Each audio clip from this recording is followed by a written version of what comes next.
आपल्या सर्वांना कल्पना आहे की सुशांत सिंग केसचा एम्सचा रिपोर्ट जो तेथील डॉक्टर सुधीर गुप्ता आहे त्यांनी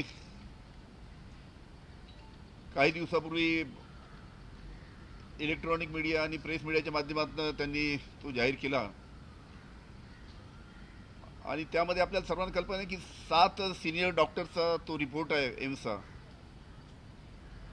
त्याचबरोबर मुंबईच्या कूपर हॉस्पिटलचा सुद्धा जो रिपोर्ट होता तो सुद्धा 5 सिनियर डॉक्टरचा रिपोर्ट होता. हे दोन्ही रिपोर्ट जर आपण पाहिले तर त्याच्यामध्ये कुठेही विषारामध्ये विषाणूचा अंश आढळला नाही अशा पद्धतीचा रिपोर्ट इलेक्ट्रॉनिक मीडियाच्या माध्यमातून तो सर्वांसमोर आलेला आहे. आपल्याला माहीत आहे की या संपूर्ण केसची चौकशी याचं इन्व्हेस्टिगेशन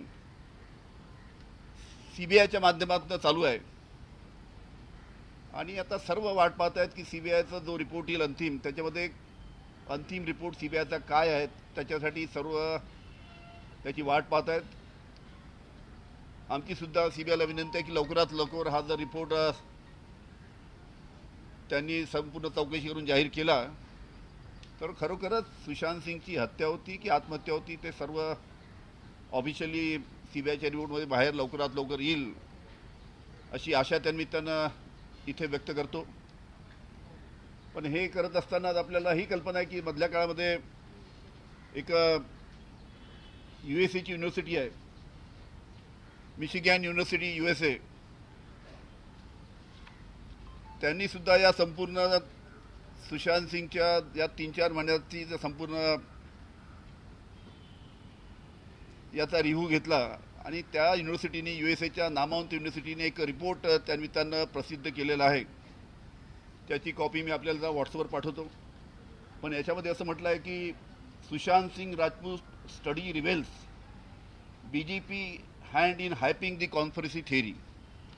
म्हणजे या संपूर्ण सुशांत सिंगच्या केसमध्ये ज्या पद्धतीनं गेल्या 3-4 महिन्यापासून ही संपूर्ण स्टोरी हाईप करण्यात आली इलेक्ट्रॉनिक मीडियाच्या माध्यमातून, त्याचबरोबर काही चॅनलचे सुद्धा त्याच्यामध्ये नाव आहे, टाइम्स नाव आणि रिपब्लिकन चॅनलचे सुद्धा त्याच्यामध्ये नाव आहे. संपूर्ण रिपोर्ट हा जो समोर आलेला आहे त्याच्यामध्ये एका राजकीय पक्षाने हे संपूर्ण प्रकरण एका वेगळ्या दिशेने नेलं ज्याच्या माध्यमातून छत्रपती शिवाजी महाराजांच्या महाराष्ट्राला बदनाम करण्याचं काम त्यानिमित्तानं एका राष्ट्रीय पक्षाने केलेलं आहे. आणि अशा प्रकारची सुपारी ज्या पक्षाने उचलली होती अशा पद्धतीचं आपण गेल्या 3-4 महिन्यापासून संपूर्ण पाहत आहे. महाराष्ट्राच्या अस्मितेला शिव्यासाप देण्याचं काम, महाराष्ट्राला बदनाम करण्याचं काम, त्याचबरोबर महाराष्ट्र पोलिसाला सुद्धा बदनाम करण्याचं काम गेल्या काही महिन्यामध्ये आपण पाहिलं. महाराष्ट्र पोलिसला माफिया म्हणण्यापर्यंत काही भारतीय जनता पार्टीच्या लोकांची मदत गेली.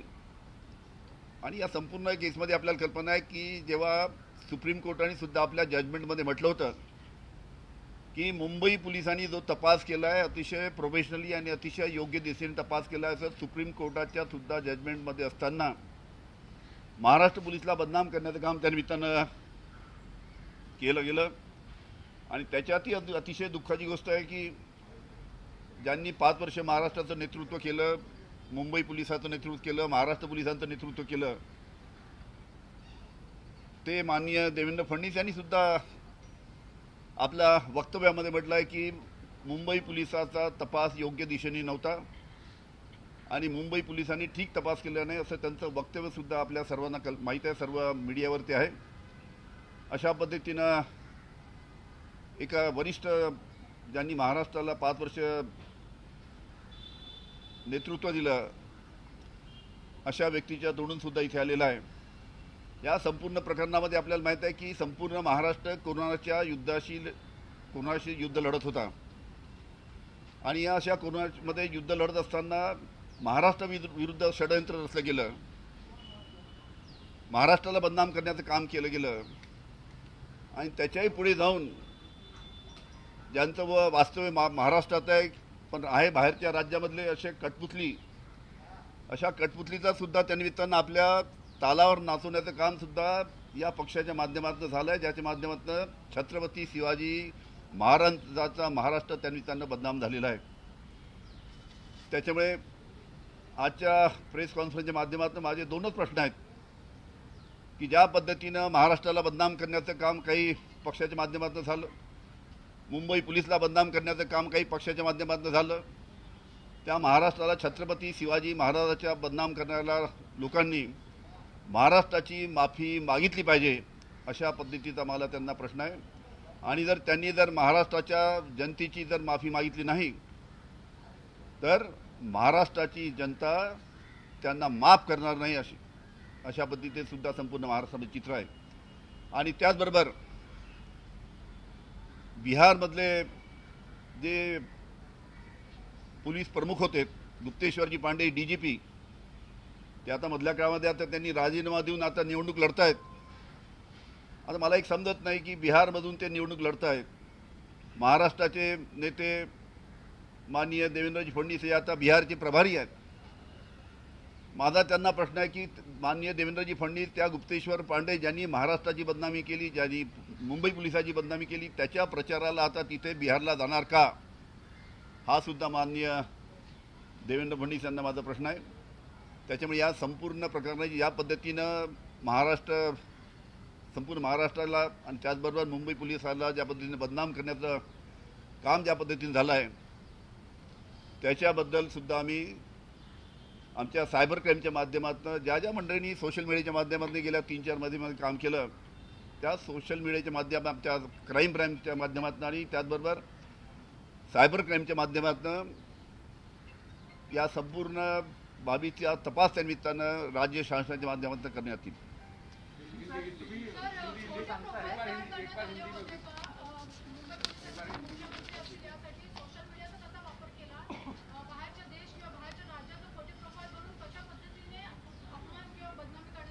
हे संपूर्ण या रिपोर्टमध्ये मी तुम्हाला पाठवतो. या रिपोर्टमध्ये कोणत्या पक्षाचं नावसुद्धा दिलं आहे, जे वाचून दाखवलं मी आता. ते संपूर्ण रिपोर्टमध्ये सर्व गोष्टी समोर आलेल्या आहेत.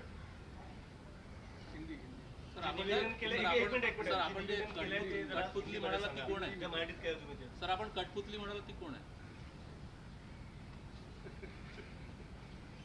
यदू आहे का?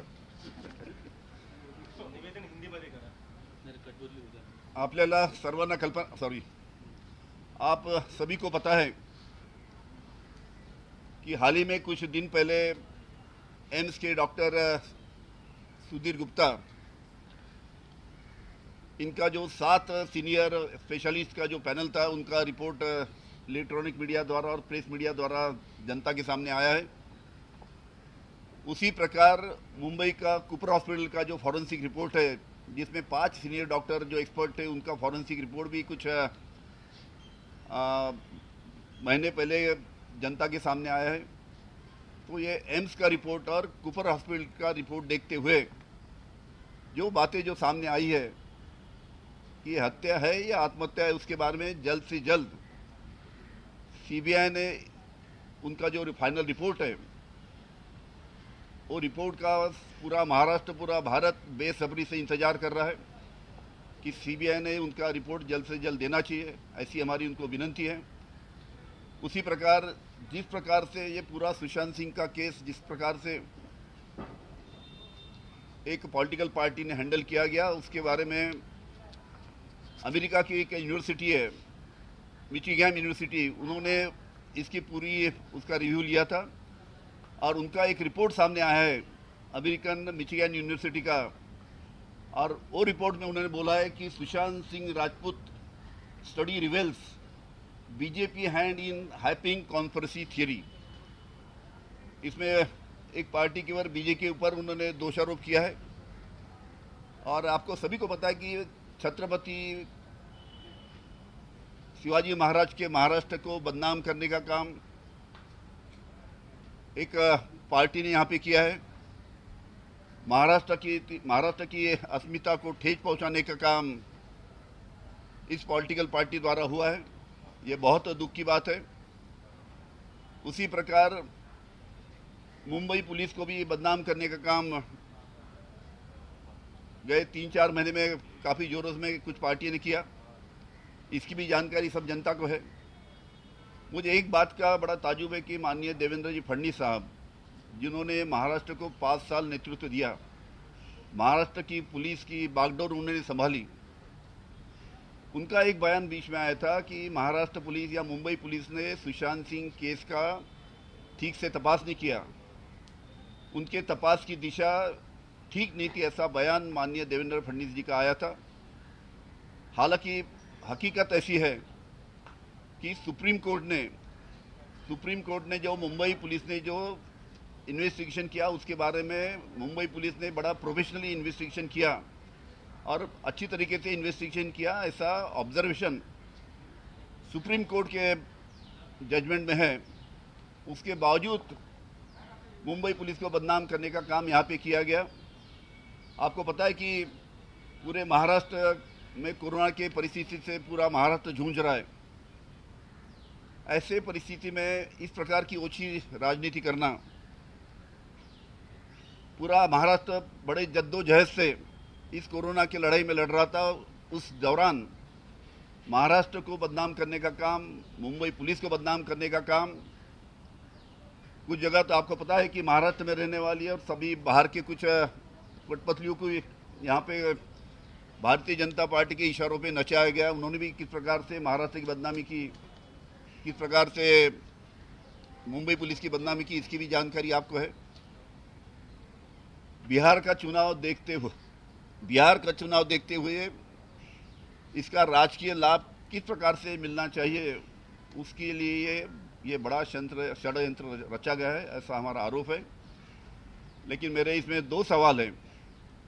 पहला सवाल कि यहाँ पे छत्रपति शिवाजी महाराज के महाराष्ट्र को जिन लोगों ने बदनाम किया या जिन लोगों ने बदनाम करने की साजिश या 3-4 महीने में रची, उन्होंने महाराष्ट्र के जनता की माफ़ी मांगना चाहिए। वे महाराष्ट्र की जनता की माफ़ी नहीं मांगते तो उनको महाराष्ट्र की जनता माफ़ नहीं करेगी। दूसरा सवाल, आपको पता है कि भारतीय जनता पार्टी के अलावा जो बिहार पुलिस के प्रमुख थे गुप्तेश्वर जी पांडे, अभी उन्होंने रिजाइन करके एक पार्टी ज्वाइन करके अभी चुनाव बिहार में लड़ रहे हैं। उन्होंने भी महाराष्ट्र और मुंबई पुलिस को बदनाम करने का काम किया। आज देवेंद्र फडणवीस साहब बिहार के प्रभारी है, वहाँ की चुनाव की जिम्मेवारी उनके ऊपर है।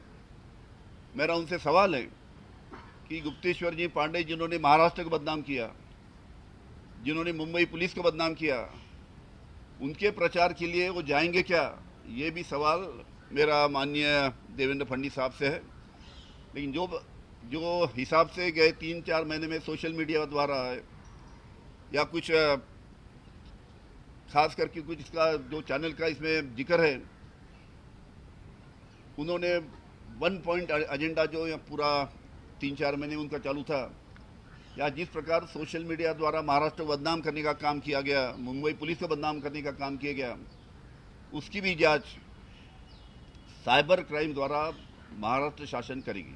सर, एक सवाल ये है कि 80,000 से ज्यादा फेक अकाउंट, 80,000 से ज्यादा राजपूत की मौत का फायदा उठाकर क्या राजनीतिक कार्यक्रम किए कि महाराष्ट्र सरकार गिराने की क्या कहना चाहते हैं? ऐसा है कि आपको सबको पता है कि बिहार की चुनाव बड़े जल्दी होने वाले हैं और इस बिहार की चुनाव देखते हुए राजनीति करने की बहुत बड़ी साजिश, महासाजिश, या एक बात बोलिए कि एक प्रकार की सुपारी कुछ पार्टी ने उठाई थी, उसके तहत ये पूरा काम हुआ है। 80,000 फेक अकाउंट